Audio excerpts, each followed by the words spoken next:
Bueno, buenas tardes. En esta circunstancia tan feliz de iniciar la primera sesión del año 22, después de los meses, la cadencia que ha tenido que tener, pues las circunstancias que inciden. Y recordamos que en el trimestre anterior mm, la conferencia de José Ignacio del Pino y la de Julio Velázquez, pues sirvieron como arranque del curso, del itinerario quinto, que titulamos en quinto itinerario de psicosomática y filosofía de la ciencia, con el título del curso Conciencia y educación emocional en la pospandemia. Compartimos el error, Paco Rodríguez Val y un servidor, porque nos equivocamos en el pronóstico. Pero Queríamos yo no soy médico, Manolo. en el diagnóstico, en el pronóstico, perdón, porque en la pospandemia, bueno, esperamos que así hagamos una transición a lo largo de estos próximos meses. Y Y hoy estrenamos el año en este aula y mantenemos la incertidumbre. Yo calificaría de optimista este planteamiento, pero creo que al mismo tiempo lleno de sensatez que hemos hecho entre los promotores.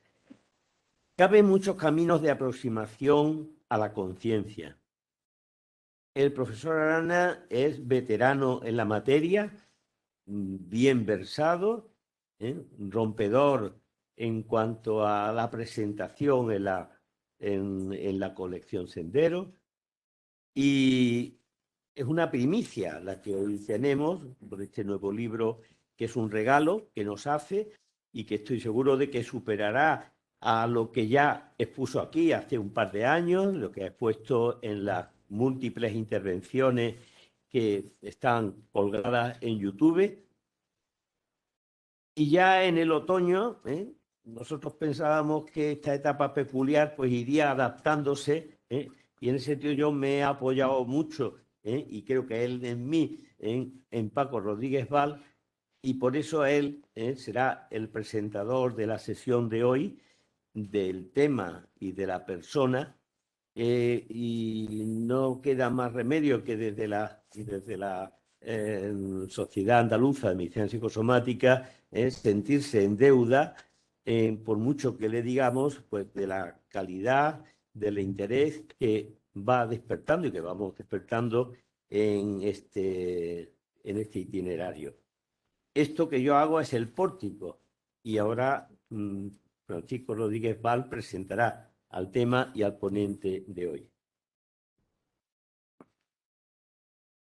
Pues es un placer y un honor compartir este acto que organiza el Colegio de Médicos, la Sociedad Española de Medicina Psicosomática, que nos acoge en sede médica, en sede académica y científica, por lo tanto, al profesor Arana.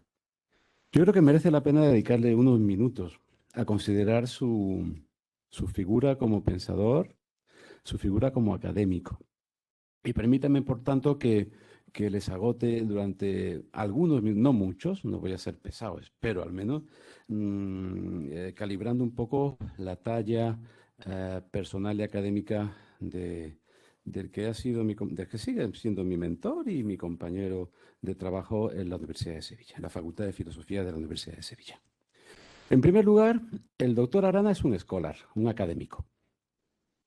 Y de hecho, en el ámbito académico es uno de los grandes especialistas internacionales en las relaciones entre ciencia natural, filosofía y religión.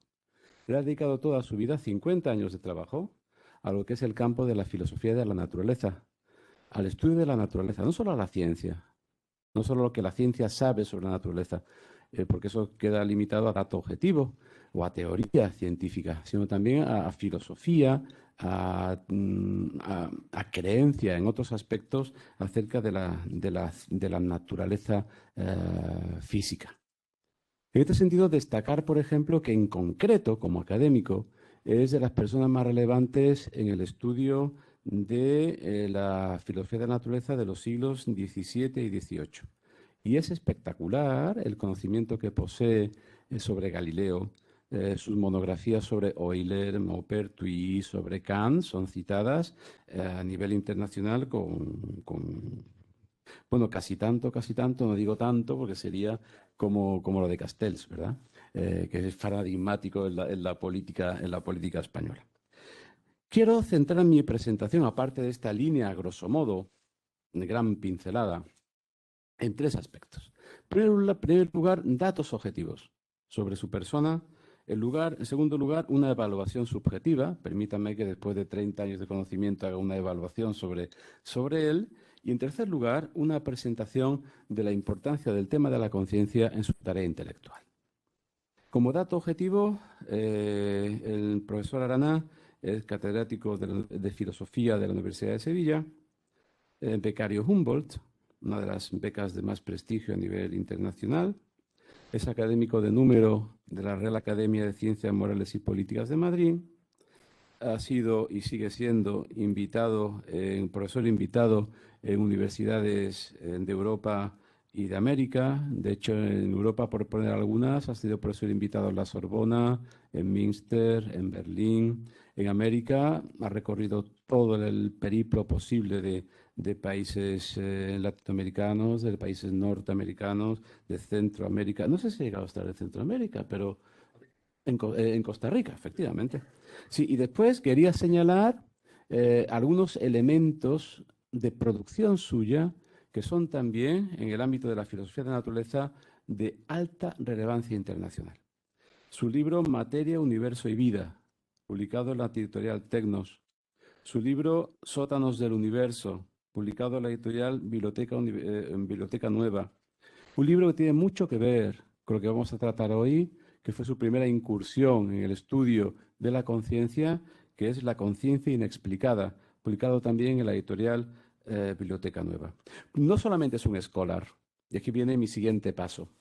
Es una persona interesada en el mundo de la cultura. Por ejemplo, les pongo algunos hitos importantes en su trayectoria intelectual. Es un experto, tiene varios libros sobre la obra de Borges. Sus estudios sobre Octavio Paz son también citados. Sus libros de ensayo, como por ejemplo Hojas de calendario y teología para incrédulos, publicado en La Vaca hace un par de años, son enormemente citados en el panorama intelectual y cultural de España, cuanto menos. Pero aparte de esos datos objetivos como académicos y científicos, quería citar también hacer una evaluación subjetiva. Paso con ello al segundo punto de mi presentación.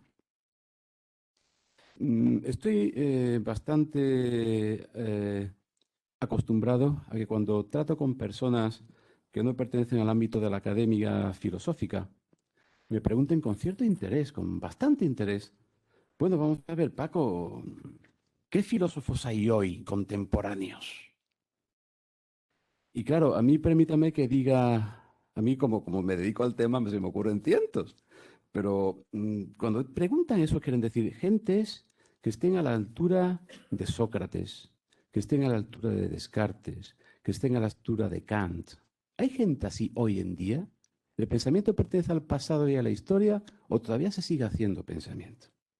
Permítame que le cuente una anécdota que le ocurrió a un general en una entrevista un francés, que le hiciera una entrevista en la radio, una persona muy afamada en el mundo francés, ya prácticamente a punto de retirarse y por eso le hacían ese honor de difusión mediática.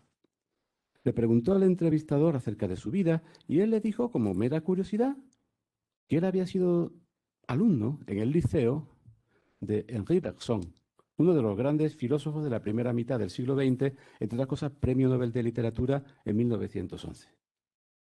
Claro, el periodista en Francia, Henri Bergson, es una de las grandes figuras del siglo XX. Le preguntó con mucha curiosidad, bueno, cuénteme su experiencia con este filósofo. Y el general le dijo, mire usted, cuando Bergson me daba clase, ninguno de nuestros condiscípulos sabíamos que Bergson era Bergson. Y así es. Recuerden, por otro lado, que a Sócrates lo ejecutaron, a Tomás de Aquino lo condenaron, a Kant lo ignoraron. Bueno, yo quiero descubrir a Arana en en ese momento subjetivo de evaluación subjetiva mía, como un filósofo que tiene cosas que aportar en el panorama intelectual, por supuesto, español, pero también internacional, y de hecho lo hace, ¿no? Hay que diferenciar a un filósofo que lleva 50 años de trabajo serio y tiene cosas que aportar frente, digamos, a otros filósofos no menos serios, pero que son influencers, por utilizar la palabra anglosajona, ¿verdad? Son influencers. Y no voy a poner casos, pero se me ocurre personas como que son muy conocidas, muy famosas en el mundo de la divulgación filosófica, como Marcus Gabriel, como Byung-Chul Han, como Judith Butler, como tantos otros, ¿verdad? Son muy reconocidos, muy importantes. Pero Arana no solamente es un académico, es un filósofo que tiene cosas que decir.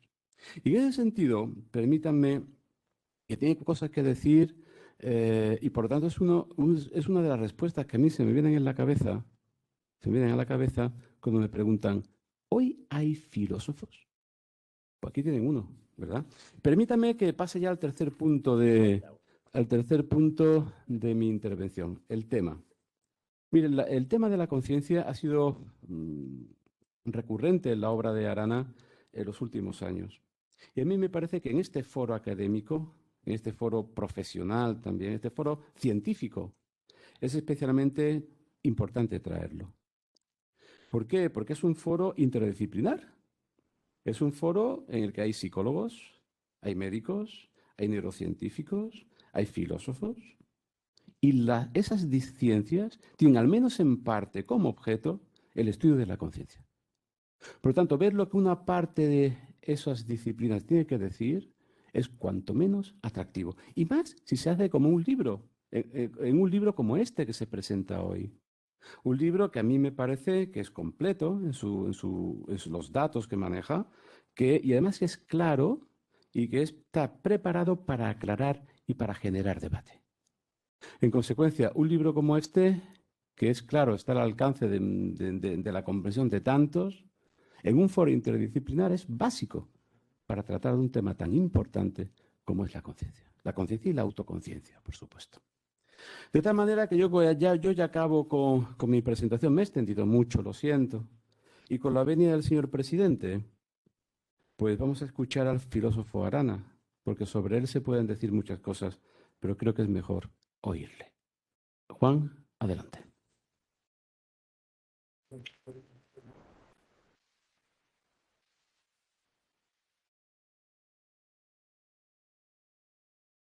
Bien, pues buenas tardes y muchísimas gracias a todos por estar aquí en una tarde donde me han dicho que tengo tan dura competencia, puesto que hay dos conferencias en este momento de dos figuras políticas que realmente parece que deberían dejar hacerlo el aforo de este colegio, ¿no? De médicos, ¿no? Pero afortunadamente están ustedes y además creo que, no es por nada, pero creo que tengo el mejor público de los tres seguramente. Bien. Y ya han visto que, en fin, no se ha quedado corto Paco en su presentación, pero yo creo que en la misma presentación demostraba que se había dejado un dato importantísimo de mi currículum y yo creo que es el que tiene más mérito, y es la calidad y la intensidad de los amigos que tengo, ¿no? Y él es una muestra representativa, ¿no? Entonces, realmente con amigos así, efectivamente, todo está absolutamente fácil en esta vida. Bueno, pero aquí yo vengo como Paco Umbral a hablar de mi libro, ¿no? Entonces, se supone que tengo que explicar un poco qué es este libro, cómo ha surgido, qué sentido tiene y por qué puede ser interesante que alguien lo ojee y a lo mejor incluso si se descuida hasta se lo lea. Precisamente para que se pueda pasar fácilmente del descuido a la lectura. Esa es un poco la idea de que sea un libro cortito, de que tiene efectivamente en formato bolsillo pues 184 páginas y que sea de alguna manera llevadero. Obviamente no es una novelita ni es digamos, un libro de, yo qué sé, de cotilleos sociales o cosas similares, asumiendo que la cuestión es dura en sí misma, pero que es un tema importante, un tema que nos afecta a todos, puesto que quien más, quien menos, todos tenemos nuestra pequeña conciencia. pues se trata de meter cabeza en ese misterio, ¿no? Y ¿por qué concretamente yo me he dedicado a darle vueltas al tema y estoy aquí ante ustedes esta noche para dar un poco el resultado de mi esfuerzo, por decirlo así? Bueno, pues ya en cierto modo Paco ha iluminado un poco cuál es el contexto, o sea, de dónde me muevo, de dónde vengo y en cierto modo hacia dónde voy, ¿no? Yo no contaba con una presentación tan, digamos, tan obligante en ese sentido y en cierto modo también voy a presentarme, ¿no? Porque en cierto modo este libro es el primero que publico después de mi jubilación como profesor de la Universidad de Sevilla. Y en ese sentido es hora, obviamente, de hacer balances, ¿no? Uno piensa ya que, bueno, que ojalá Dios me mande todavía años con salud y con capacidad y con ilusión para seguir trabajando. Pero en cierto modo uno tiene cierta conciencia de que, en fin, de que ya está jugando el descuento, de que ya los 90 minutos del partido reglamentario han terminado y después, pues sí, pues quedan minutillos, pero se trata un poco más que nada de poner la guinda en el pastel, ¿no? Y en ese sentido, el sentido de este libro es poner la guinda en el pastel. ¿En qué pastel?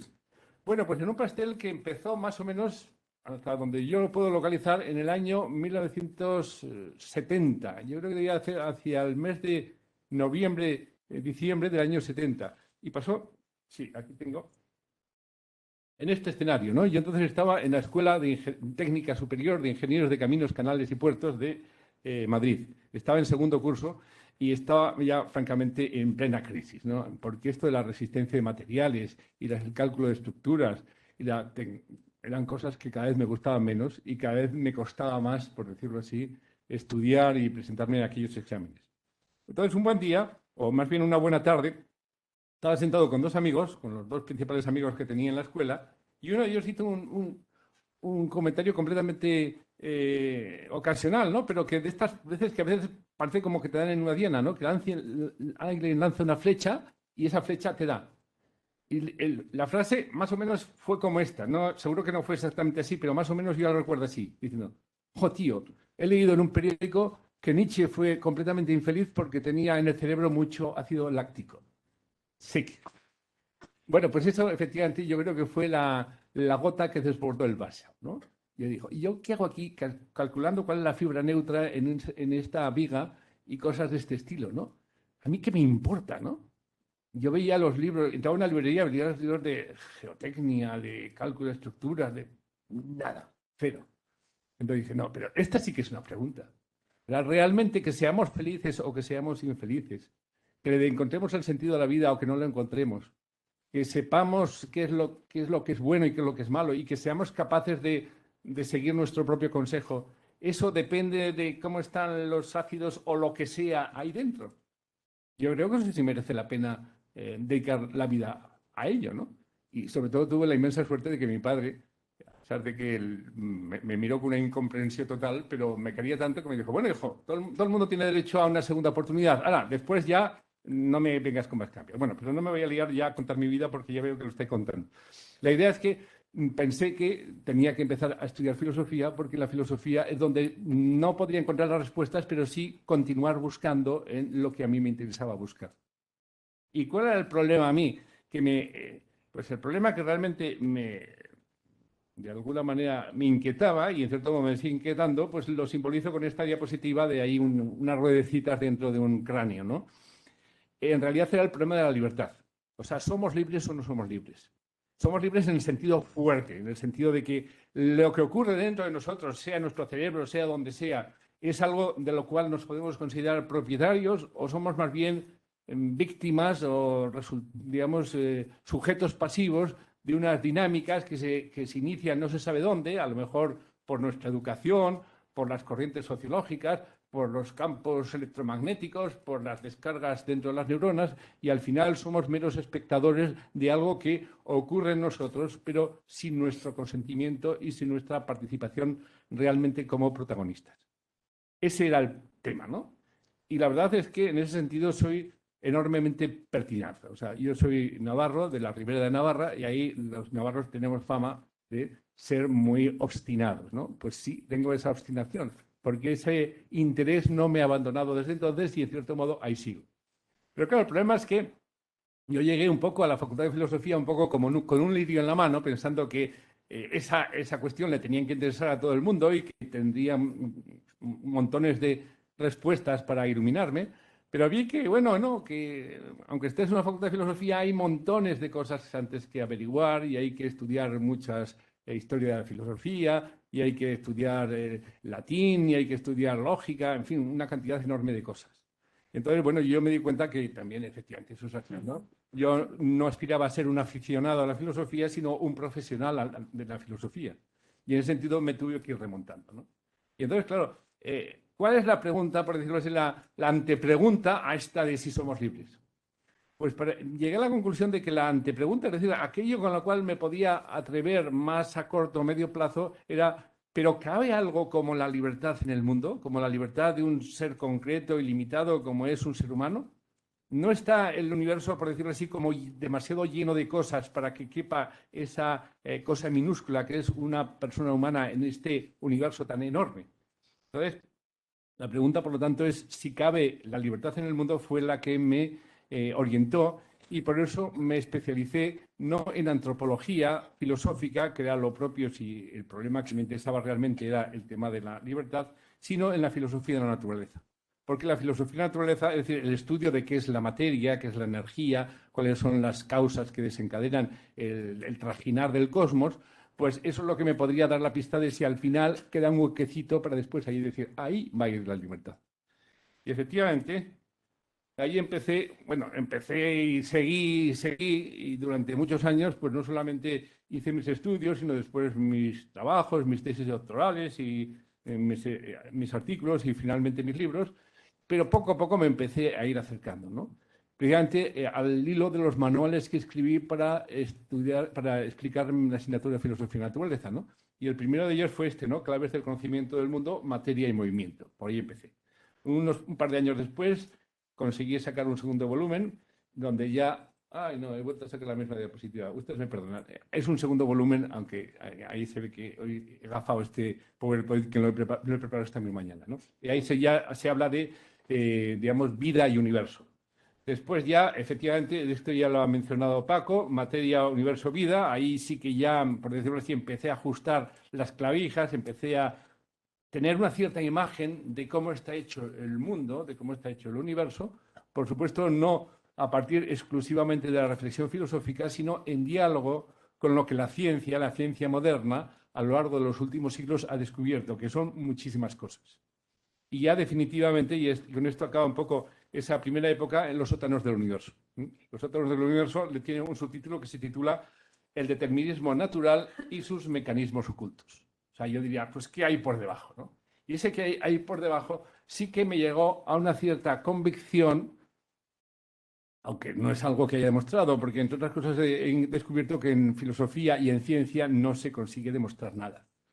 Donde se demuestran las cosas es en la lógica y en las matemáticas. El teorema de Pitágoras realmente se demuestra, pero nada que realmente tenga un auténtico interés dentro de este mundo real se demuestra. Lo único que hace es, hasta cierto punto, mostrarlo y hasta cierto punto razonarlo. Es decir, encontrar motivos para tomar una posición, afirmar una cosa en vez de negarla. En ese sentido se puede decir que yo sí que creo que me cargué de motivaciones racionales para responder positivamente a esa primera pregunta. ¿Realmente hay un lugar, hay un hueco para la libertad en este universo? Entonces, bueno, aquí, para que vean, aquí me voy a dar el pegote, ¿no? Esta es la quintesencia de mi solución. Digamos, ahí llegué yo. Pero no se alarmen porque no pienso explicarlo, ¿no? Y además incluso lo he puesto en letras lo suficientemente pequeñitas para que ustedes no se enteren, ¿no? Pero ahí está como si fuese un palimpsesto, ahí está la fórmula, ahí están los conceptos fundamentales por los cuales concretamente aquí es donde yo meto la posible libertad, puesto que no se trata de decir qué es la libertad, sino es posible la libertad, tiene un lugar dentro de una gran cantidad de cosas que hay en el universo que no son la libertad. Bueno, pues como obviamente no tengo tiempo ni ustedes tienen tampoco ganas para que se lo explique así con detalle, y además para eso ya está el libro que escribí al respecto, es decir, Los sótanos del universo, lo voy a explicar en 2 palabras y con 2 diapositivas. si partimos, este es el universo, ¿no? Y en el universo, efectivamente, hay un montón de cosas, ¿no? Hay una radiación de fondo, hay otras radiaciones, rayos cósmicos que van de aquí para allá, hay cantidad de polvo interestelar allí más o menos difuminado, hay nubes de gases, hay estrellas, hay planetas, después todo esto se acumulan, se generan galaxias, cúmulos de galaxias, etcétera, etcétera. Todo eso está muy bien y todo eso está regido por leyes y por dinamismos que no tienen nada que ver con la libertad. Pero a pesar de todo, el universo es como una inmensa máquina, una inmensa maquinaria que no tiene del todo apretados los tornillos. Es decir, hay un cierto juego, hay una cierta flexibilidad. Por eso no se puede decir que en el universo todo sea necesidad, en cuyo caso sería una cosa tan férrea que no cabría otra cosa más que su propia dinámica, pero tampoco es puro azar, porque el azar es dispersión, es caos, ¿no? Sino que es digamos, una mezcla muy bien ponderada y muy bien encontrada de necesidad y azar, en el sentido de que hay un orden, hay unas leyes, hay un dinamismo, es algo que se puede entender y hasta cierto punto uno puede orientarse dentro del universo, pero todavía quedan digamos, una especie como de juego, de holgura, todo el cual cabría, y aquí lo pongo simbólicamente, como ven la imagen esta la pongo pequeñita para decir que, bueno, lo fundamental o el 99% si queremos son esos dinamismos, esas leyes, esas causalidades físicas que se ocupan prácticamente de todo. Pero queda un trocito donde existe esa posibilidad de que dos manos se separen y rompan las cadenas, las ligaduras que lo tienen atado. Y ese es un poco lo que sería la libertad. Ahora ya tengo una libertad que es posible, ahora se trata de ver si esa posibilidad se actualiza, si es real y no es simplemente una posibilidad, un sueño que al final no se llega a realizar. Y ahí empezó un poco mi segunda singladura, y efectivamente empecé a escribir este libro sobre un poco cómo están ordenados los saberes y que en ese sentido cómo habría que escribir junto a las teorías científicas, pues otras teorías que de alguna manera tendrían que estar por lo menos en una situación de compatibilidad con las otras, en fin, como, digamos, hay de alguna manera un lugar para todo, por decirlo un poco en jerga sevillana. Después ya escribí este libro, que la verdad es un libro que yo le tengo bastante cariño porque yo aprendí mucho con él y me quedé bastante contento con el resultado, donde vi cómo los distintos grandes filósofos de la modernidad han lidiado con este tema que a mí me interesa tanto, ¿no? Y ya me metí al final a fondo con este asunto de la conciencia, porque llegué a la conclusión, esto también lo voy a enunciar, pero no lo voy a argumentar, ni siquiera lo voy a glosar casi, de que la clave de la libertad humana está en este fenómeno que llamamos conciencia. Por supuesto que conciencia, hay muchas conciencias, hay muchos significados de la palabra conciencia, y en cierto sentido también no solamente se atribuyen al hombre, sino, por ejemplo, podemos decir que mi perro es consciente de que le voy a sacar a pasear porque ve que estoy sacando la correa del armario. Por supuesto, en ese sentido hay conciencia animal. Y podríamos decir que este ordenador es consciente de que yo quiero que ponga la siguiente diapositiva y de alguna manera, ok, la palabra conciencia es muy, digamos, es muy elástica y la podemos estirar todo lo que queramos. Pero que hay un sentido peculiar y especial de la palabra conciencia que solamente cuadra con los seres humanos que nosotros sepamos, puede haber, y yo creo que hay otros seres que podríamos llamar racionales, pero con ellos realmente no tenemos ningún contacto, a no ser que el tema este de los platillos volantes y de los marcianos sea más real de lo que yo particularmente pienso, ¿no? Y ahí ese fenómeno de la autoconciencia, eso sí que es la clave para poder entender qué es la libertad. Bueno, con este libro no es que tuviese demasiado éxito. Como ven, he escrito y he publicado bastantes libros, como que tenga mi nombre, pues unos 40, ¿no? Y les puedo asegurar que no vivo de los derechos de autor, ¿no? Es el Estado español, a través del Fondo de Pensiones, el que paga mi alimento, y en ese sentido puedo decir realmente como Machado, ¿no? Debéisme cuanto escribo, ¿no? A mi trabajo acudo, ya no acudo porque ya estoy jubilado, ¿no? Y con mi dinero pago. Bien. Pero lo que quiero decir que aunque el libro no tuviese muchísimo éxito en el sentido de que se agotasen ediciones y más ediciones, sí que, digamos, generó muchísimas discusiones, ¿no? Incluso había un libro, bueno, un número monográfico de una revista que está consagrado solamente a discutir el libro, ¿no? Y entonces esto a mí me satisfizo enormemente. O sea, dar que hablar, ¿no? No para que se hable de mí, sino para que se hable del tema que a mí me interesa y para que yo me pueda digamos, ir enterando por lo que piensan mis amigos y gentes que no eran amigos, pero los conozco y son amigos precisamente por lo que me enseñan, de que realmente sobre el tema de la conciencia y de la autoconciencia hay mucho que hablar, mucho que decir, y que realmente el tema de la libertad también se va aclarando, o por lo menos se va iluminando, y en ese sentido no es como una especie de callejón sin salida, como de cul-de-sac, al cual uno topa con una pared y no puede avanzar, sino que realmente es un camino que se va haciendo cada vez más difícil, más empinado, incluso en cierto modo podemos decir más oscuro, pero se puede seguir avanzando, ¿no? Y entonces mi esperanza es que no solamente yo avanzaré, sino que otros podrán seguir avanzando y en ese sentido podremos ir enriqueciendo poco a poco el conocimiento que tenemos de nosotros mismos.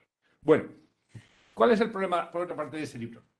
Pues simbólicamente lo pongo en esta diapositiva, la bibliografía. Hay que leerse muchos libros, muchos artículos, hay que citarlos, hay que decir estoy de acuerdo, hay que decir que no estoy de acuerdo. Y en ese sentido tengo que reconocer que la lectura de mi libro, salvo los muy cafeteros, la gente que está ya muy convencida, como Paco, como en fin, algunos de los que están ahora mismo en esta sala, pues no es un poco una lectura especialmente recomendable en el sentido de especialmente amena, ¿no?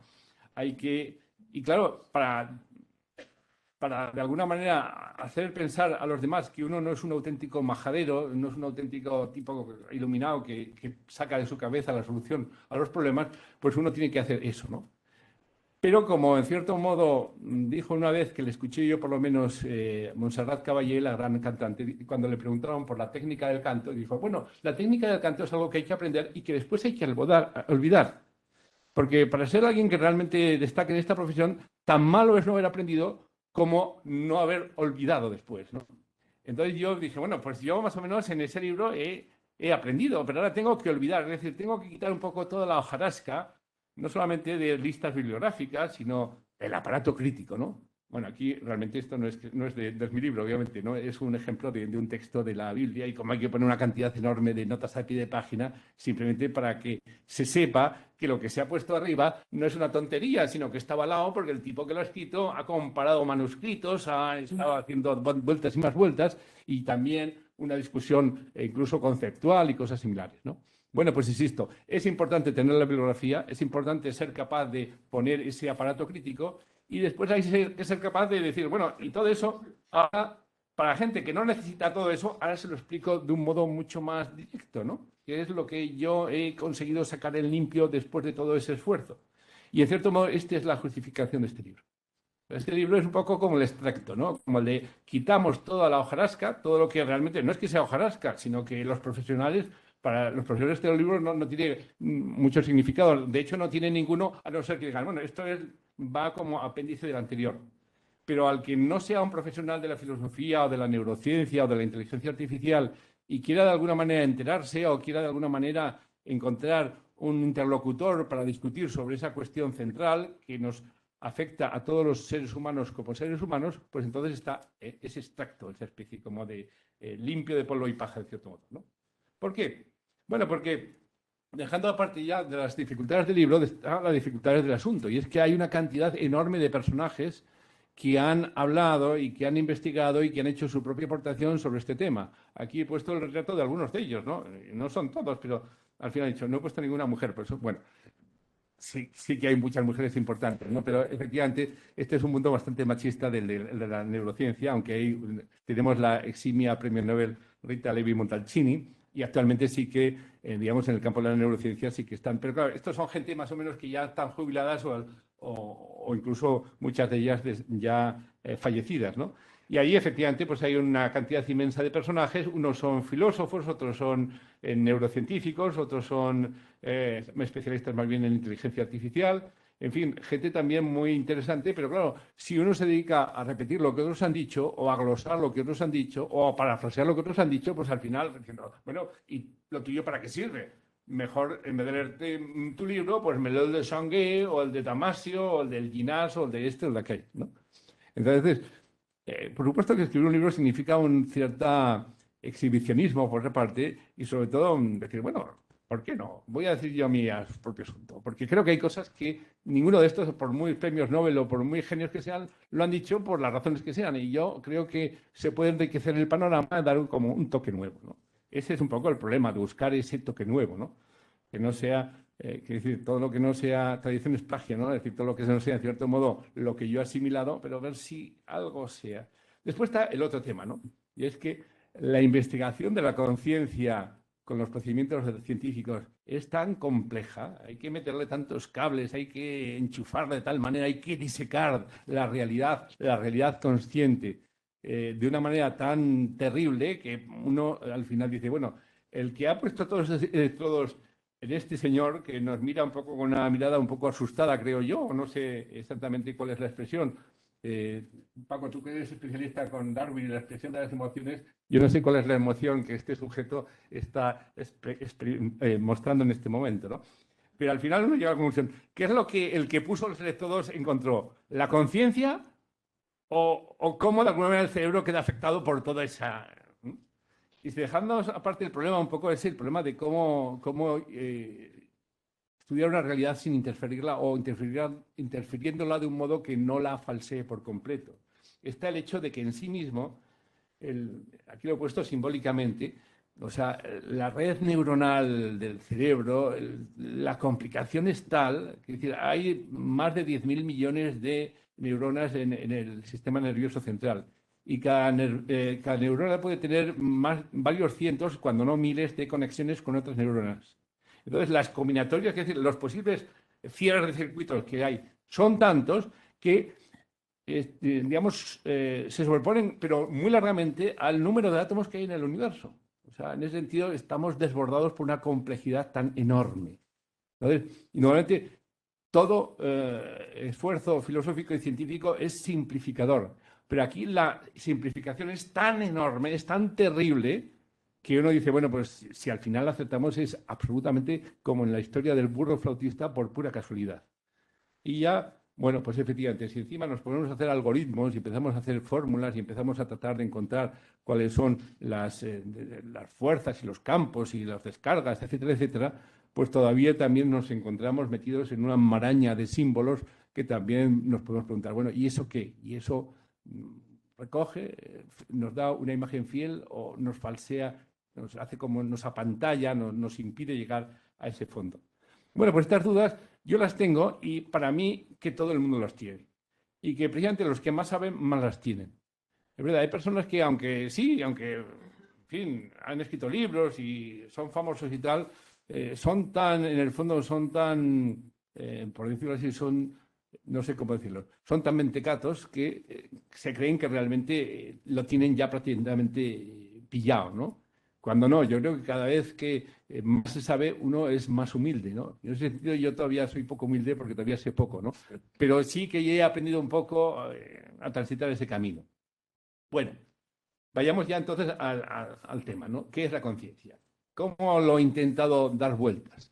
Bueno, pues en este libro no hay imágenes, no hay notas a pie de página, no hay referencias bibliográficas, todo es un poco Román Paladino y es un poco, pues, explicar en las palabras más fáciles que a mí se me han ocurrido. Claro, a mí lo que me consoló mucho es que mi editor, Salvador, me dijo que le había dado el libro a su esposa y que se enteraba, ¿no? Yo no sé si lo dijo un poco para consolarme y para pensar que realmente lo estoy consiguiendo, ¿no? Pero claro, el objetivo fundamental es todo lo que yo he aprendido a nivel filosófico y a nivel científico, explicarlo de una manera que cualquier persona interesada, con simplemente que tenga el bachillerato, por poner digamos, menos que eso probablemente va a ser muy difícil, ¿no? Pero simplemente con tener el bachillerato uno se entere. Y no diré que le convenza porque el propósito del libro no es convencer, sino que lo ponga al lector en tesitura de sacar sus propias conclusiones. Es decir, sí, estoy de acuerdo o no me pega que esto sea así. O no, yo pienso que es de esta otra manera. Y creo que esa es la actitud interesante, ¿no? Entonces, generar un lector no rendido, sino un lector peleón, que te escucha, pero que también te replica o te cuestiona, ¿no? Y creo que eso es lo que realmente tiene interés en nuestra profesión. Hay que decir que el libro forma parte de esta colección que es Salvador Anaya, que nos acompaña y que es una persona en ese sentido al cual creo que habría que dar el mérito, la medalla del mérito de la cultura, porque ponerse a poner en marcha una editorial no comercial, no dedicada pues eso, a manuales de autoayuda o a novelitas de estas de misterio, pues tiene su mérito realmente. Y yo creo que en ese sentido compartimos un poco esa motivación, un grupo de amigos y un grupo de gente que nos vamos conociendo y que nos vamos apreciando. Es decir, explicar los grandes conceptos de la cultura contemporánea en términos que cualquier persona interesada se pueda, de alguna manera, se pueda acercar y se puede decir, pues sí, pues me he enterado, pues sí, creo que por aquí hay camino, esto me interesa, esto no me interesa, ¿no? Ya ha salido el tema de qué es la enfermedad, que Esteban, aquí presente, es autor, qué es el alma, que es también del propio poder de la criatura, qué es esto, antropología, que la escribió Paco, qué es el transhumanismo, que un colega nuestro que está en Chile, mexicano, ha hecho, en fin. Y esto es solamente el comienzo, ¿no? Ya han salido, me parece que son 6 títulos, ¿no? ¿Cuántos tenemos ahora mismo, Salvador? 5. Pero están ya, digamos, en el taller 3 o 4 más y todavía probablemente a lo largo de los meses lleguemos rápidamente a la decena, cuando no a la veintena. Bien. Bueno.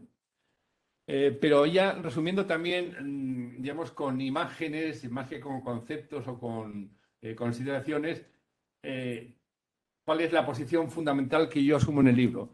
Bueno, pues la posición fundamental que asumo en el libro, que aunque yo sea partidario muy decidido y muy convencido de que la conciencia es algo característico, algo indeleble de la persona humana y algo que no se deja entender en otras categorías que no sean las propiamente psicológicas, es decir, que no es algo que podamos reducir a los ácidos lácticos o el tipo de ácido que pueda haber dentro del cerebro y a las descargas o los intercambios de descargas eléctricas que pueda haber dentro de los canales de los cuerpos celulares de las neuronas, etcétera, etcétera. Sin embargo, no soy dualista. Es decir, no considero que el hombre sea el agregado de dos cosas que no tengan nada que ver entre sí, que podríamos llamar materia por una parte y espíritu. Sino que yo creo que el hombre es una realidad que tiene una dimensión material, que es bastante evidente, pero que también tiene una dimensión que podríamos llamar espiritual, consciente, mental. La podemos dar con distintos nombres. Aquí no quiero entrar demasiado en unos distingos demasiado precisos, ¿no? Hay una dimensión que no es estrictamente material. Y sin embargo, eso no impide que haya un contacto y un entreveramiento total. Para, de alguna manera, he tratado de buscar alguna diapositiva para hacer visualizar este entreveramiento de lo material y lo espiritual, lo mental y lo físico dentro del hombre, pero la verdad que tenía prisa, no encontraba, y al final sí se me ha ocurrido poner un dibujo a puño y letra de Ramón y Cajal. Y eso era un dibujante maravilloso, Santiago Ramón y Cajal, ¿no? Y en el museo bueno, en el museo, no el museo porque está cerrado, ¿no? Pero en el instituto suyo había una gran cantidad de dibujos que, según me han dicho, yo soy coleccionista de dibujos y si alguien me quiere hacer feliz, pues si me regala un original de Ramón y Cajal, por supuesto, le pondré un. Pero no aspira tanto. Pero me han dicho, de hecho, me dijo el Lora Tamayo, el director de CSIC, que en los años 60 y 70 a cualquier visitante le regalaban dibujos de Casal, porque no se tenía ningún aprecio, lo tenían más o menos arrumbado aquí, ¿no? Bueno, pero este dibujo maravilloso de Ramón y Cajal, ahí se ve un poco cómo se ramifican, ¿no? Cómo y esa ramificación simplemente de una sola, ¿no? Y hay 10.000 millones, ¿no? ¿Y dónde está el espíritu? El espíritu no sé dónde está, pero de alguna forma, de la misma manera que las vías nerviosas se entreveran con los músculos, con las vísceras, de tal manera que disecar un nervio sacándole hasta la última creo que es absolutamente imposible, pues también es completamente imposible separar y decir, no, esto es el alma, esto es el cuerpo, esto es la mente, esto es la materia, esto es el espíritu, esto es lo corpóreo. Eso no puede ser. Lo podemos hacer conceptualmente, pero tenemos que aprender a de alguna manera estudiar el hombre como una unidad. Y en esa unidad, como rescatar conceptualmente esas dimensiones que compartimos con los restantes seres corpóreos, con las mesas, con las sillas, con las jirafas y con las estrellas, y al mismo tiempo señalar con el dedo dónde está el punto donde de alguna manera se produce esa especie como de enriquecimiento, ¿no? Porque no es separación, sino lo que era solamente material, ahora es material y también es mental, también es espiritual. Entonces, para eso solamente se me ocurren metáforas. En el libro pues las he desarrollado más. Aquí simplemente, como de alguna manera, como lamparillazos doy una, ¿no?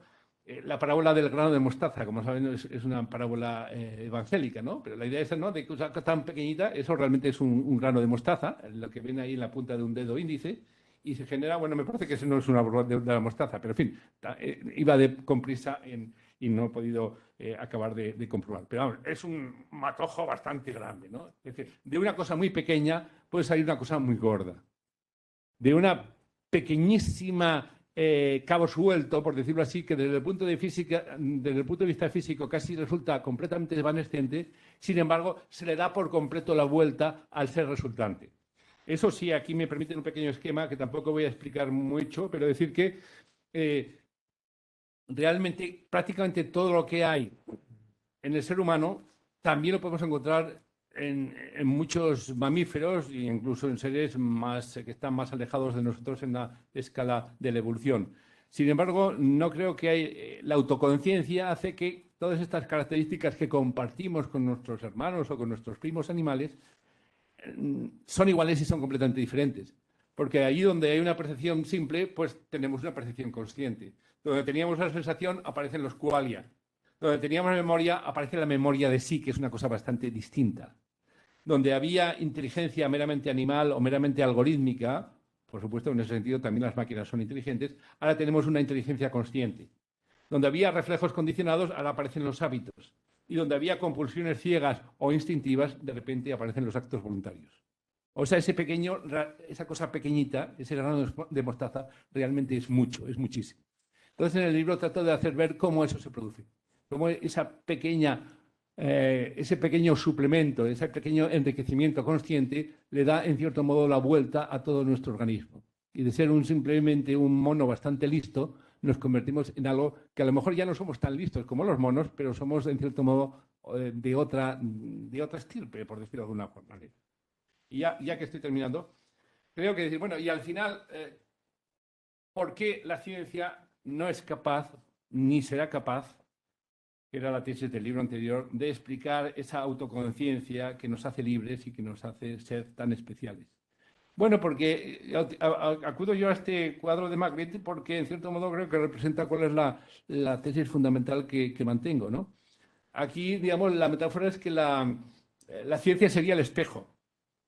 Y el hombre, asomándose al espejo, es el hombre asomándose a la ciencia para ver en ese espejo reflejado, es decir, explicado, lo que le interesa.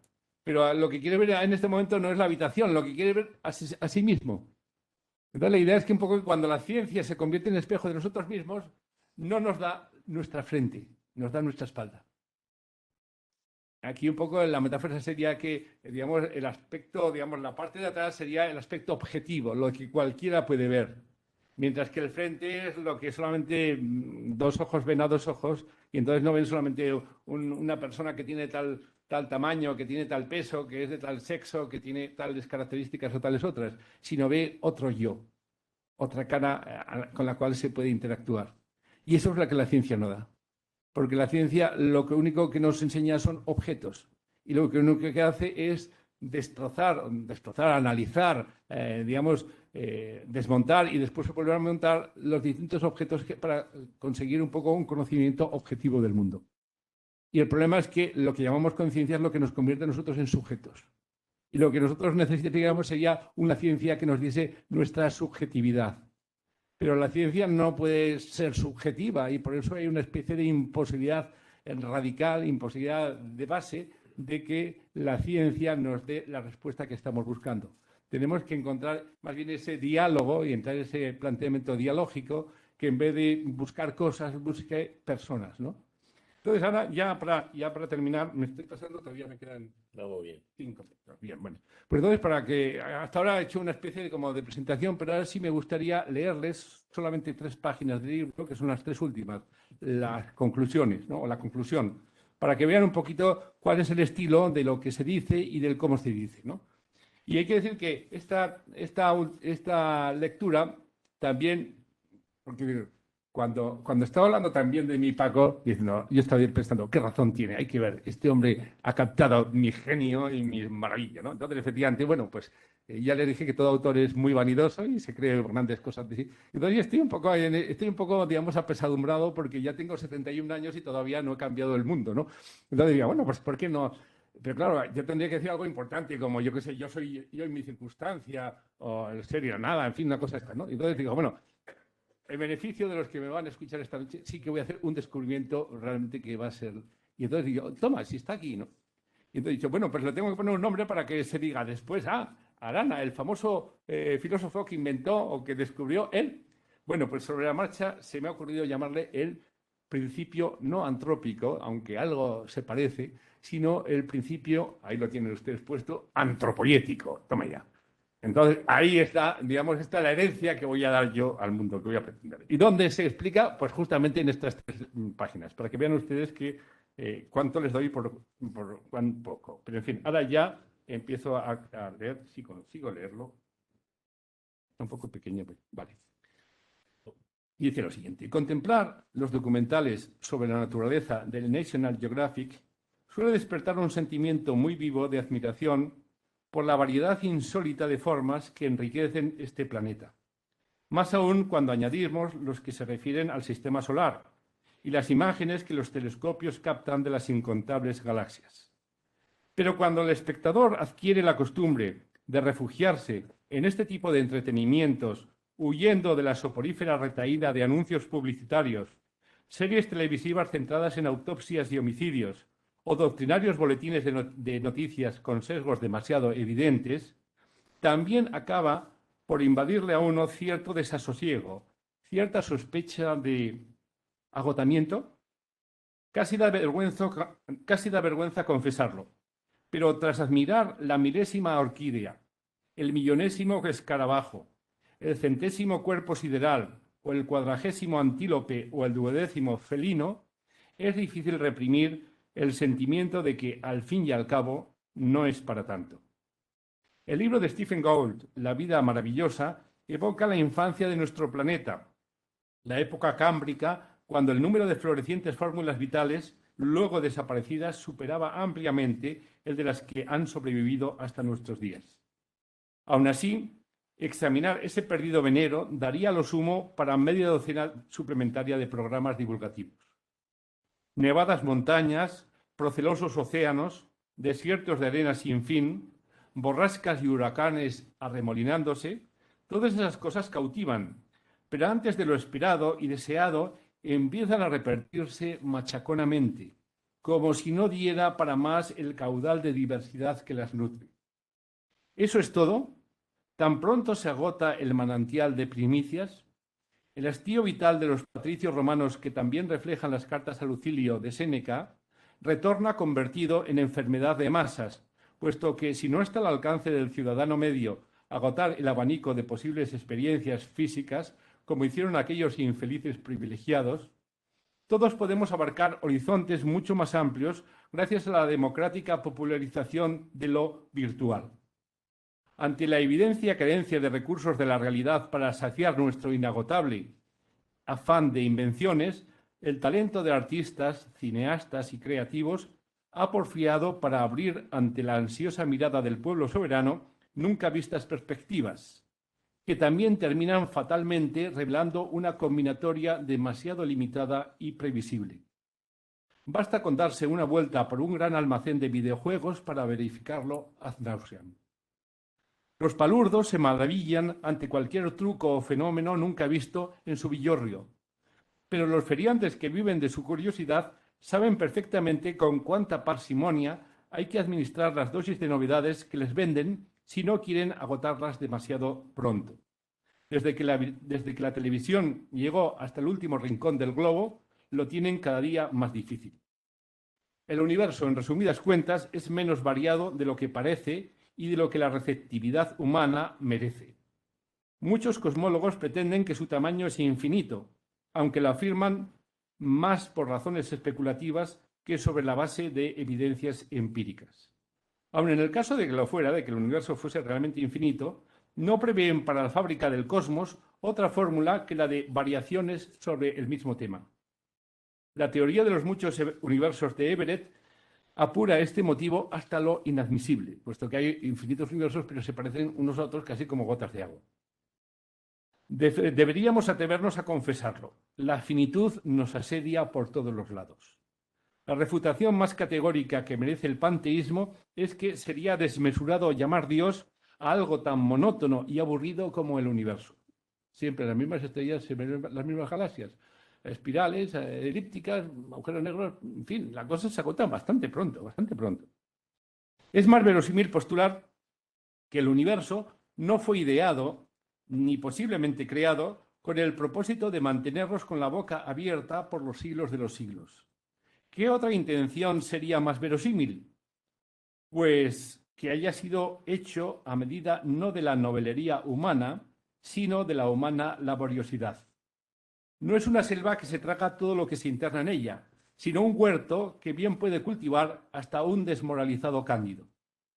No es parque temático repleto de inacabables sorpresas, sino crucigrama descifrable o sudoku que con ingenio y tesón conseguimos resolver. Si en lugar de haber 10 clases de insectos hubiera 10 millones, no tendría sentido pedir a nuestros chavales que estudiaran biología. Sus memorias no darían para tanto y los continentes se quedarían pequeños para albergar los museos de historia natural. Confesémoslo de una vez. Vivimos en un entorno que ha sido hecho, tanto en cantidad como en calidad, a la medida de nuestros cortos brazos y de las escasas circunvoluciones de nuestros cerebros. Esto no equivale a asumir sin paliativos el principio antrópico, según el cual el universo de alguna manera es reflejo de lo que es el hombre, ¿no? Porque hay en la especie humana y en cualquier otra que comparta con ella lo que personaliza un elemento que claramente desborda. Es decir, yo pienso que no es que, el hombre es un reflejo del cosmos, sino que el cosmos, por decirlo así, es una pequeña aproximación a la complejidad que el hombre tiene. Esa sería, la inversión, ¿no? Ahí estaría el principio antropoyético, que estoy tratando un poco de venderles, ¿no?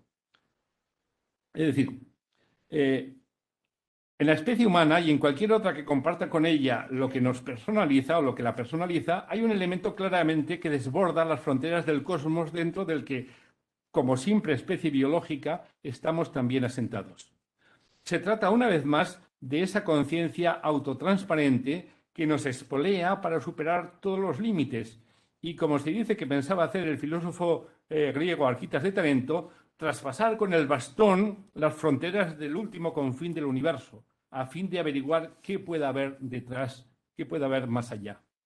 Hablando de un tesoro inextinguible, ¿qué otra cosa podría ser, salvo la misma conciencia que azuza su búsqueda? Sostiene Tomás de Aquino que los ángeles, seres puramente espirituales y por consiguiente desprovistos de materia, solo se individúan por la forma y que, en este sentido, cada uno de ellos agota su propia especie. Habría en el cielo tantas clases de ángeles como su propia nómina, como el número de ángeles. Soy filósofo de la naturaleza y no tengo la menor autoridad para juzgar sobre un asunto tan excelso como el que acabo de mencionar. En lo tocante al universo, existe una cantidad enorme de sustancias. Si reconocemos el estatuto de sustancia a los átomos, los entendidos estiman que habrá unos 10 elevado a 80, es decir, un 10 seguido de 80 ceros. No obstante, apenas llega a la centena el número de clases en que se diversifican, la tabla periódica de los elementos. Según todo lo que sabemos, la naturaleza es bien parca a la hora de multiplicar las esencias que alberga. Aprovecha cada paradigma, cada tipo, para multiplicarlo no hasta el infinito, pero sí hasta que cualquiera de nosotros pierda la cuenta.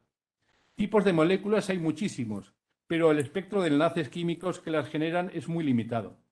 Se ha descubierto gran cantidad de leyes naturales, quizá pasen de 100.000, pero que se consideren realmente fundamentales hay bastante pocas, por lo que no sorprende que las detectemos o que detectemos su presencia activa una y otra vez por todos los rincones del espacio-tiempo. En definitiva, la impresión de relativa pobreza que comentábamos algo más arriba tiene buena base. Sin embargo, la tesis principal de este libro es que cada conciencia humana constituye una instancia legislativa independiente y, por lo tanto, irreductible a cualquier otra. Si se dan por buenas las razones que he alegado, no es descabellado pensar que cada sujeto consciente aporta una nueva ley al universo, la de su propia construcción o destrucción como ser ético. Así pues, aunque ahorrativo en casi todos los demás aspectos, el cosmos es francamente espléndido en este último. Según estima el Population Reference Bureau, si contabilizamos tan solo los cromañones que han nacido desde hace unos 50.000 años, suman o sumarían unos 108.000 millones. No está nada mal. Si añadimos los que todavía están por venir, así como los otros homínidos y el resto del personal que pueda haber desperdigado por las estrellas, ahí estará seguramente la clave explicativa de tanta repetición. Las repeticiones que hay en el universo sirven para que se haya podido obtener una cosecha tan enorme de seres irrepetibles. Gracias.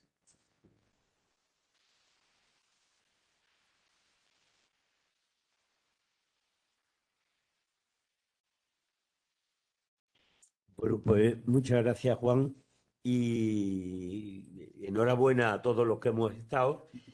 Y tenemos 20 minutos para hacer preguntas, por tanto, porque cierran el colegio a las 9:05. Entonces, hemos de acabar nosotros. Por eso os agradezco que seamos muy puntuales, muy comedidos en las preguntas y en la medida de lo posible en las respuestas, para que tengamos más ocasión de seguir desarrollando lo que también hemos recibido. ¿Quién se anima por ahí? Sí, por favor, Luis.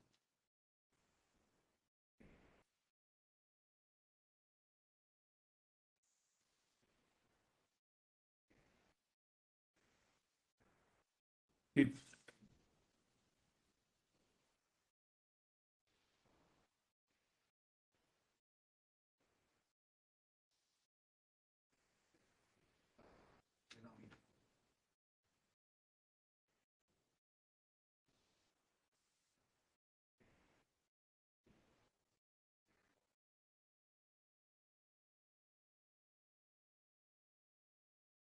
Sí, bueno.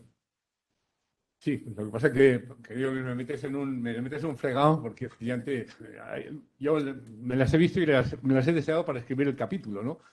Donde de alguna manera pasa un poco de la conciencia al yo. Y ahora, pues simplemente voy a rozar, digamos, muy por encima del tema, ¿no? Pero efectivamente aquí hay tomate, ¿no? Aquí está un poco el meollo del asunto, ¿no? Es decir, ¿qué es la conciencia? También sobre esto ha habido muchas discusiones, ¿no? Y meterse en discusiones también es una especie de epílogo infinito y uno empieza y no sabe dónde termina, ¿no? Pero al final yo creo la fórmula que a mí más me convence es decir, es que la conciencia es un fenómeno, es decir, es algo que ocurre, es algo que vemos, ¿no? Y eso es quizá la gran ventaja, porque digamos, por decirlo de una manera un poco a lo bruto, ¿no? Y sin matizar, ¿no? La conciencia es el único espíritu que vemos. Lo de los fantasmas, bueno, hay gente que ha visto fantasmas y a lo mejor hay gente que tiene visiones y ve cosas que están. Yo no digo que no existan, ¿no? Sino que realmente nosotros estamos de alguna manera conectados a través de las 4 fuerzas fundamentales, a través de la sensibilidad, etcétera, etcétera, ¿no? Pero tenemos hilo directo con algo que no es físico, que es nuestra propia conciencia. Y ese es el mecanismo de la introspección, ¿no? Es decir, somos capaces de autoobservarnos. Por cierto, y hay bastante discusión. Lo que nosotros vemos cuando cerramos los ojos y nos miramos hacia adentro no es directamente la autoconciencia, sino más bien es un poco, digamos, una especie de visión interior de conciencia de cómo estamos por dentro, que tiene que ver con nuestros propios estados por dentro, de cómo estamos, yo sé, de acidez de estómago, cómo estamos de dolor de cabeza y también cómo estamos de tristes, cómo estamos de contentos, pero eso no es propiamente la autoconciencia. La autoconciencia especialmente es que de través de paso que vemos nuestra mano, de paso que sentimos nuestro dolor de cabeza, de paso que nos damos cuenta de que estamos eufóricos, también detectamos que somos nosotros los que estamos ahí. Y ese darnos cuenta de que somos nosotros los que vemos, los que tocamos, los que nos duele, los que sentimos, eso nos da una posibilidad de tener un cierto control, es decir, nos hace tomar posesión de nosotros mismos. Por lo tanto, gracias a la autoconciencia, no solamente somos, sino que al mismo tiempo, de alguna manera, nos convertimos en propietarios de lo que somos. Claro que es una propiedad muy en precario, por decirlo así. Es más o menos la misma propiedad que tiene una pareja de recién casados que ha tenido que pedir un 90% del gasto del piso para la hipoteca, ¿no? Y del otro 10% casi todos lo han dado sus padres, ¿no? En fin, somos propietarios, tenemos un piso. Sí, claro, pero en fin, todavía tenemos una manera un poco que hay que ganárselo, ¿no? Pues yo diría que la conciencia es ¿no? como el recién propietario con toda la hipoteca por pagar, ¿no? Pero hay camino, ¿no? De la misma decir, bueno, pues mes a mes iremos poniendo y al final el piso será nuestro, ¿no? Pues la conciencia, la autoconciencia, dices, no, todavía prácticamente no es mío nada, ¿no? Ni mi cuerpo, ni tampoco mis emociones, ni tampoco... Pero poco a poco voy como, digamos, como rascando, como zapando, como haciendo mío cosas que no son mías. Y a eso es a lo que llamo yo. O sea, el yo es, por decirlo así, la parte real, la parte que no es simplemente manifestación, sino, tú lo has dicho muy bien, el sustrato, lo que es sólido, lo que no es mero fuego artificial, sino que es alguien que está ya poniendo una mecha y haciendo que el cohete suba hacia arriba. Entonces, el tío que tira los cohetes, ese es el yo. O sea, el que tira el cohete es la conciencia, porque la conciencia, efectivamente, de repente, oh, qué evidencia, oh, qué alegría, oh, qué dolor. Ahí la conciencia funciona al 100%, pero el que está debajo es como también la metáfora del órgano. Ahora los órganos funcionan con un compresor eléctrico, ¿no? Pero antiguamente los órganos, el que tocaba las teclas, pero había un tipo que estaba dándole al fuelle, porque si no le daba al fuelle, el órgano no funcionaba, ¿no? Pues el que da al fuelle es el yo. Y el yo, de cierto modo, pues alguien decía, me decía alguien que conocía cómo funcionaban los órganos antiguos, ¿no? Claro, cuando el maestro, el que está tocando el órgano, quiere hacer una fuga particularmente florida, los que estaban manejando los fuelles por debajo, a veces eran dos personas, digamos, sudaban la gota gorda, ¿no? Y juraban, decía, hay que ver, deja de tocar teclas, que es que no podemos darle tanto, ¿no? Porque hay que mantener la presión de la caja de vientos y esto no es fácil, ¿no? Bueno, pues el yo es eso, ¿no? El que hace real todo ese mundo de ilusión, todo ese mundo que es pura virtualidad, que es la conciencia. Y claro, en cierto modo, pues claro, por lo menos el organista al final se levanta y le aplauden, inclina la cabeza, pero los que han estado alimentando eso nada, eso se van por la puerta pequeña. Sin embargo, yo creo que ahí es donde está la auténtica clave, claro, ¿no? Y quienes son libres no es el que toca las teclas. Porque esas son las ideas, lo que se nos ocurre, que muchas veces tiene que ver con la educación y con una cantidad de cosas que son en el fondo bastante externas, ¿no? Pero la tesitura de estar ahí, digamos, no, yo tengo que crear ese ser que tengo encima, ese es un poco lo que al final nos salva o nos condena, ¿no? En fin, simplemente es por abrir un poco un tema que habría que seguir y seguir y seguir. Gracias. Sí, por favor. Avelina, gracias por estar aquí.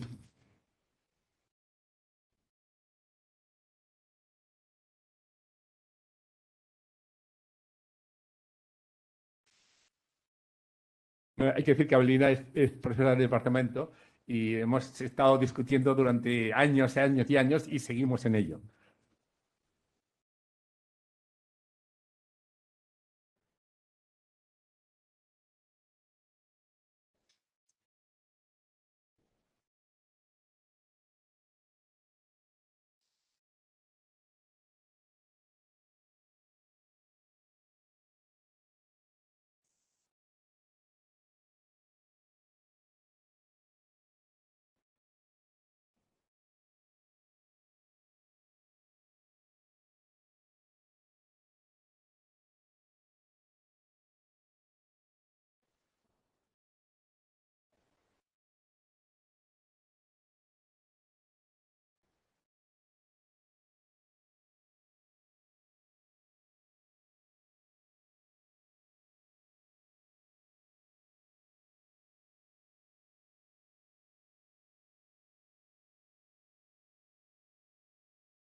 alguna manera en los otros, Ujú. o en el espejo, en el reflejo, hay bastantes animales, o menos, desde luego los primates, los elefantes, los delfines y hasta las ratas. Ujú. Y en ese sentido, no, Algunos llegan incluso hasta poner los propios pulpos, o sea que la cosa va lejos.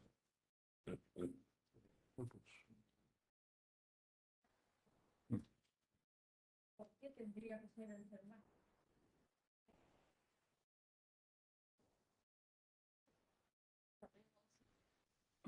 Ignoramus et ignorabimus, sí.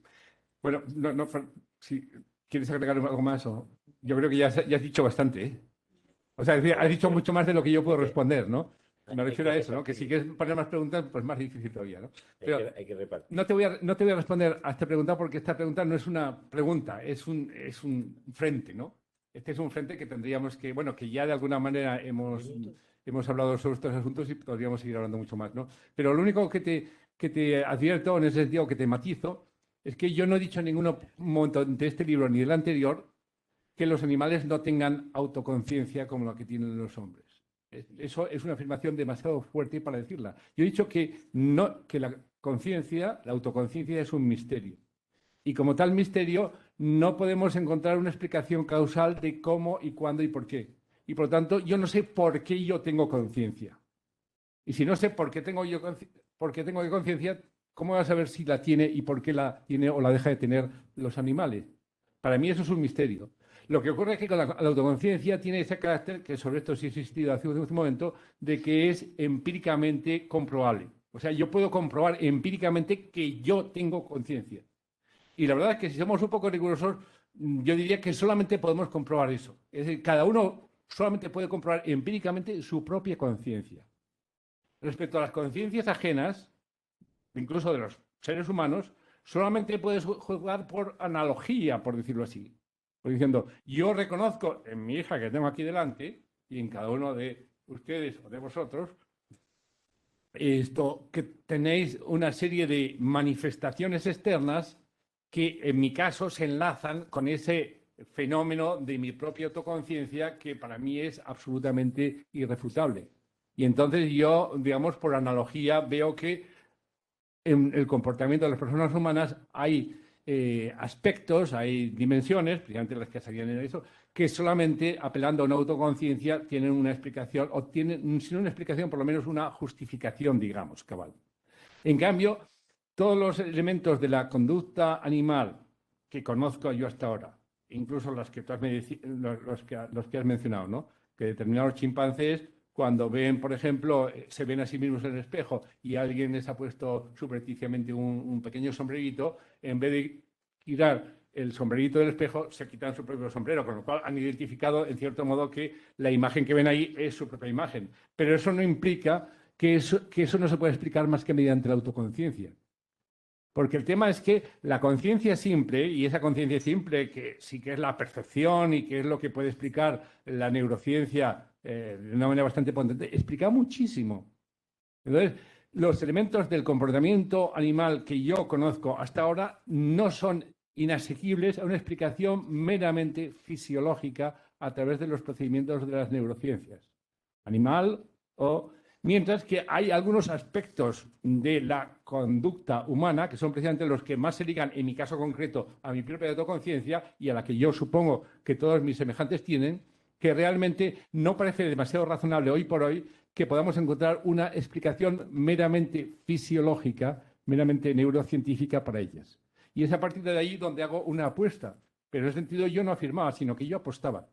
Yo apuesto que todos los seres humanos y todos los que demuestren pasar lo que llamo en un momento en el libro el test de Kant, es decir, todo ser que sea capaz, sea un marciano o sea un rinoceronte, que sea capaz de ver el cielo estrellado y decir, caramba lo que hay ahí, y al mismo tiempo sea capaz de ver su interioridad, que puede ser su corazón o una especie de bomba, no sé qué, y vea que ahí eso se conmueve por el hecho de que hay que hacer el bien y evitar el mal, entonces digo, eso es una persona. Y esa persona tendrá autoconciencia y esa persona tiene una dignidad por encima por completo. O sea, no es una cuestión de decir esto sí y esto no, sino por quiénes apuesto que la tienen. Y yo creo que apuesto que los seres humanos la tienen o por lo menos la podrían tener si si sus cerebros funcionasen medianamente bien. Que los animales lo tengan, yo la verdad es que lo dudo mucho. A lo mejor sí, un día nos sorprenden y como en la película de la mula Francis, de repente aparece un burro diciendo, oiga usted, yo también pienso y luego también existo, etcétera, etcétera. Pues por supuesto, y entonces daría un abrazo al tal pollino y diría, pues démosle un puesto en el Congreso de Diputados, que a lo mejor lo hace bastante mejor, ¿no? Vamos con la Dicen que ya estamos la fatal. última. Hay muchísimas preguntas a través de la retransmisión, y no vamos a atender ninguna. Vamos a tener una sola pregunta y muy breve, por favor, que si no, no nos dejan seguir aquí. Seguro está al día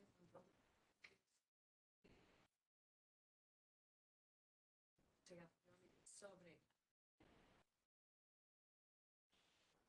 ese estado Sí, y la activación sí. como ser el centro, la conciencia no es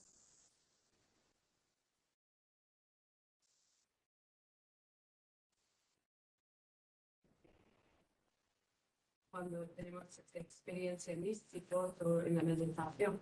Y pienso que entiendo, eso puede ser una de las... Y una pregunta más sobre eso, que son los campos electromagnéticos que va generando cuando sentimos conectados con otros seres. Sí.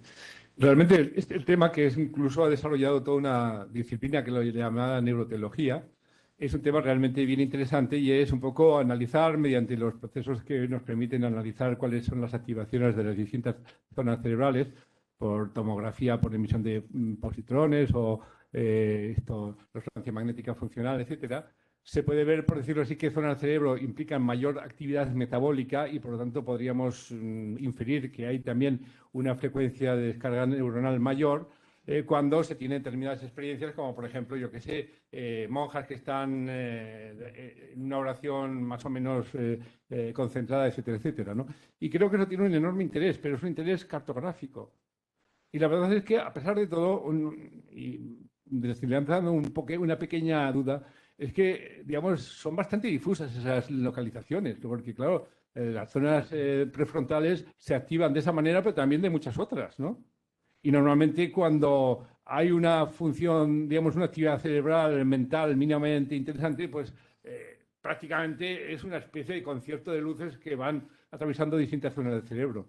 Pero no parece que el análisis de las descargas neuronales que tienen lugar en esas zonas cerebrales más frecuentemente asociadas a actividades, digamos, espirituales, sean distintas de las descargas neuronales que tienen lugar en otras zonas que no tienen ningún tipo de significación, digamos, mística, ¿no?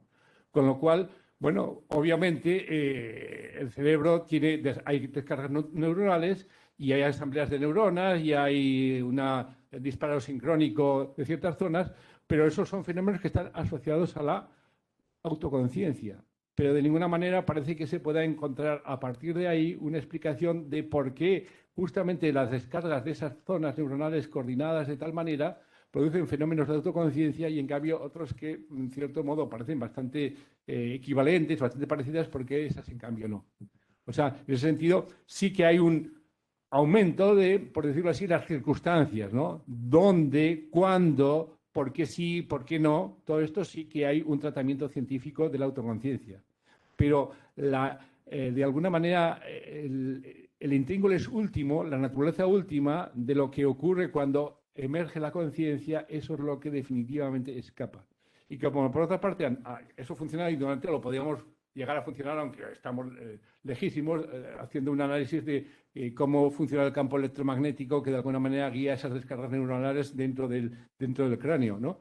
Pero aún así estaríamos dentro de unos márgenes de determinación que probablemente estarían mucho más allá de lo que la mecánica cuántica sería capaz ya en principio de resolver, ¿no? Porque, como por ejemplo Crick, cuando se produce un fenómeno de asamblea de neuronas, el por qué y cuándo normalmente quizá es en una sola neuronal la que genera como una especie de efecto de catarata, con lo cual estamos claramente en un fenómeno de efecto mariposa, cosa parecida. Es decir, la teoría de la complejidad realmente elimina la posibilidad de que eso en algún día muy lejano, cuando tengamos, ni siquiera entonces se podría llegar a resolver eso. Gracias. Bueno, Juan, muchas gracias por esto y yo creo que cuando nos hayamos leído el libro todos, avisar que le contratamos de nuevo para resolver las dudas, ¿eh? Yo quería agradecerte muy sinceramente pues el esfuerzo que has hecho. Es más, yo creo que nos has regalado la espontaneidad, ¿eh? Y la confianza en la expresión, más que como sueles con mucha frecuencia leer el texto para ceñirte a lo que quieres decir. Y yo quiero agradecerle a Marita y a Rocío pues que nos hayan prestado a su padre para este momento y ya están diciendo que debemos de apagar las luces. Pero no, yo antes tengo que decir que el 17 de febrero, jueves, eso será la segunda parte de todo esto porque la profesora María Caballero hablará sobre, en este campo de la conciencia y la emoción, una aproximación al sentimiento de nacionalidad en los países hispanoamericanos. O sea, nos trasladaremos a Hispanoamérica para tratar este tema. Muchas gracias y un aplauso.